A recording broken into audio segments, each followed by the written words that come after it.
Hello guys, after a break, പരീക്ഷകളുടെ ഒരു വെക്കേഷന്റെ ആ ഒരു സമയം തുടങ്ങുന്നതോടുകൂടി വീണ്ടും മലയാള സിനിമയിലെ നല്ല സിനിമകൾക്ക് വീണ്ടും ആ ഒരു വസന്തകാലം തുടങ്ങുന്നു എന്ന് പറയാം.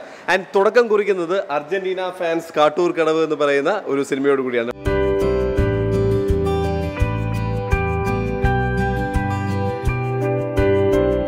വളരെ യങ് എനർജി ഉള്ളൊരു സിനിമയാണ്. നമുക്കറിയാം കാളിദാസ് ജയറാമും ഐശ്വര്യ ലക്ഷ്മി എല്ലാവരും പറയുന്ന പോലെ വളരെ ലക്കി ആയിട്ടുള്ള ആക്ട്രസ് അഭിനയിക്കുന്നു എന്ന് പറയുന്ന ഒരു സിനിമയാണ്. മിഥുൻ മാനുവൽ തോമസിൻ്റെ ആട് 2-നൊക്കെ ശേഷം നമുക്കറിയാം what you need to expect from him.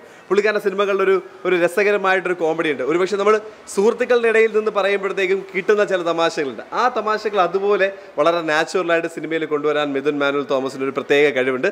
അത് തന്നെ നമുക്ക് അർജന്റീന ഫാൻസ് കാട്ടൂർ കടവ് എന്ന ചിത്രത്തിൽ കാണാനും പറ്റുന്നുണ്ട്.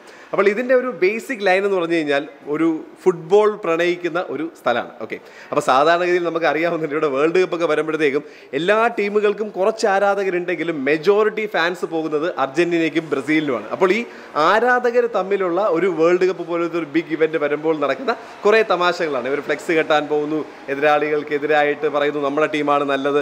മാത്രമല്ല ഇപ്പോൾ ഫുട്ബോൾ അറിഞ്ഞൂടാത്ത ചില ചങ്ങാതിമാരുണ്ടാവും, അവർക്ക് ഇതിൻ്റെ ചില കോമഡികൾ മനസ്സിലാവില്ല. കാരണം നമ്മളൊരു വേൾഡ് കപ്പ് റിലേറ്റഡ് അല്ലെങ്കിൽ ഫുട്ബോൾ ആരാധകരെല്ലാവരും അതിൻ്റെ ഇടയിൽ ഇറങ്ങി നിൽക്കുമ്പോഴുള്ള ചില തമാശകളുണ്ട്. ഫോർ എക്സാമ്പിൾ, ഒരു പോർച്ചുഗീസ് ടീമിന് സാധാരണ ബ്രസീൽ അല്ലെങ്കിൽ അർജന്റീന കളിക്കാരുടെ അത്രയും ആരാധകരില്ല. അപ്പോൾ എന്തുപറ്റും വെച്ചാൽ ഒറ്റയ്ക്ക് ഫ്ലെക്സ് കെട്ടാനൊക്കെ പോകുന്നു, അവർ കളിയാക്കുന്നു. ഒരു വലിയ ടീം തോക്കുമ്പോൾ അവർ ബ്രസീലിൽ നിന്ന് മാറിയിട്ട് മേ ബി ജർമ്മനിയുടെ ഫാൻസ് ആവാൻ പോകുമ്പോഴത്തേക്കും കൊണ്ടുപോകുന്ന കൂടി ഉക്രൈൻ്റെയാണ്. അപ്പോൾ അതൊക്കെ മേ ബി ഫുട്ബോളും അല്ലെങ്കിൽ ആ ഒരു ലോകവും പരിചയമായുള്ള ആൾക്കാർക്കും ഫുൾ തമാശകൾ മനസ്സിലാവുള്ളൂ. ബട്ട് എഗെയിൻ ആ സിനിമയിലെ ഒരു നിമിഷം പോലും നമ്മളെ ബോറടിപ്പിക്കാതെയുള്ള നല്ല ഹാസ്യത്തിൽ നല്ല ലൈറ്റ് ഹാർട്ടഡ് ആയിട്ട് പോകുന്ന ഒരു സിനിമയാണ്. ഫുട്ബോൾ ആണെങ്കിൽ പോലും ഇവർ തമ്മിലുള്ള പ്രണയം ഇതിൽ വളരെ പ്രധാനപ്പെട്ട ഒരു പോയിന്റാണ്. ഈ പ്രണയത്തിൻ്റെ ഒരു പ്രത്യേകത എന്ന് വെച്ച് കഴിഞ്ഞാൽ സാധാരണ നമ്മൾ മലയാള സിനിമകളിൽ കാണുന്നതിൽ നിന്നും വ്യത്യസ്തമായിട്ട് ഒരു രണ്ട് ജാതി മത വിശ്വാസത്തിൽപ്പെട്ട രണ്ട് ചങ്ങാതിമാരിൽ വളരെ നീറ്റായിട്ട് വളരെ ഓവർ ആവാതെ സട്ടിലായിട്ടൊരു മെസ്സേജൊക്കെ പാസ് ചെയ്ത് പോകുന്ന രീതിയിൽ അവരുടെ പ്രണയം നല്ല ഭംഗിയായിട്ട് കാണിച്ചിട്ടുണ്ട്. ഈ രണ്ട് ചങ്ങാതിമാരുടെയും പെർഫോമൻസ് എടുത്തു പറയണം. പ്രത്യേകിച്ച് കാളിദാസ് ജയറാം കഴിഞ്ഞ സിനിമകളിൽ നിന്ന് അത്യാവശ്യം കുറച്ചും കൂടെ പോളിഷ്ഡ് ആയിട്ട് വരുന്ന ആ ഒരു പോസിറ്റീവ് ഗ്രാഫിലാണ്. ഐശ്വര്യ ലക്ഷ്മി കഴിഞ്ഞ സിനിമകളിൽ തന്നെ നമ്മൾ കാണുന്നുണ്ടാകും. പുള്ളിക്കാരത്തിൻ്റെ ഒരു ആക്ടിങ്ങിലെ ഒരു ഇൻറ്റൻസിറ്റി കൺസിസ്റ്റൻസി ഈസ് അടിപൊളി.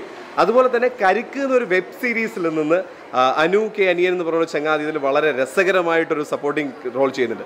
ബാക്കിയുള്ള കഥാപാത്രങ്ങളുടെ കാര്യം പറയുമ്പോഴത്തേക്കും വളരെ ഫ്രഷ്നെസ് തോന്നുന്നുണ്ട്. കാരണം നമ്മൾ അധികം കണ്ട് ശീലിച്ചിട്ടില്ലാത്ത ഒരുപാട് പുതുമയുള്ള ഫേസസ് ഇതിൽ നല്ല രസകരമായിട്ടൊരു പെർഫോമൻസ് തരുന്നത് കാരണം ആ സിനിമയ്ക്ക് മൊത്തത്തിലൊരു young energy and a fresh energy വരുന്നുണ്ട്. All in all the music is nice, the film has a very good ഒരു യങ് എനർജി ഉണ്ട്. ഫുട്ബോൾ ആണ് അതിൻ്റെ മെയിൻ കഥാപാത്രം. ഇതിൽ ഏറ്റവും രസകരമായിട്ടൊരു സംഗതി എന്നറിയാവും, നിങ്ങൾക്ക് ഒരുപക്ഷെ ഫുട്ബോൾ ആരാധകർക്ക് അറിയായിരിക്കും. ആന്ദ്രേ എസ്കോബാർ എന്ന് പറഞ്ഞ 94 വേൾഡ് കപ്പിൽ ഫുട്ബോളിന് വേണ്ടി ബലി കഴിക്കേണ്ടി വന്ന ഒരു ജീവനാണ്, ഒരു ഫുട്ബോൾ കളിക്കാരനാണ്. പുള്ളിയുടെ ആത്മാവ് ഈ കൂട്ടുകാരൻ്റെ കൂടെയുണ്ട് എന്നൊക്കെ പറയുന്ന വളരെ രസകരമായിട്ടൊരു കോൺസെപ്റ്റ് ഇതിൻ്റെ ഇടയിൽ ഇൻ്റർലിങ്ക് ചെയ്ത് പോയിട്ടുണ്ട്. പുള്ളിക്കാരൻ കാട്ടൂർ കടവ് സ്ലാങ്ങിൽ മലയാളം സംസാരിക്കുന്നു. അപ്പോൾ അതൊക്കെ വളരെ രസകരമായിട്ടുള്ള കുറേ മുഹൂർത്തങ്ങൾ നൽകുന്നുണ്ട്. സോ പോയി കാണുക. പ്രത്യേകിച്ച് എനിക്ക് തോന്നുന്നു നമ്മുടെ പിള്ളേർ പയ്യന്മാർ സെറ്റ് പ്രത്യേകിച്ച് വേൾഡ് കപ്പ് ഫുട്ബോളിന് ഈ പറയുന്ന പോലെ അർജന്റീന ബ്രസീലിൻ്റെയൊക്കെ ഫാൻസുകാർ definitely it's a must watch for you. You will enjoy this film. It's a light hearted good fun സ്പോർട്സും റൊമാൻസും കലർന്നൊരു സിനിമയാണ്. So go watch it and do let us know how you feel about the film. This is RJ Vishnu signing off. Bye.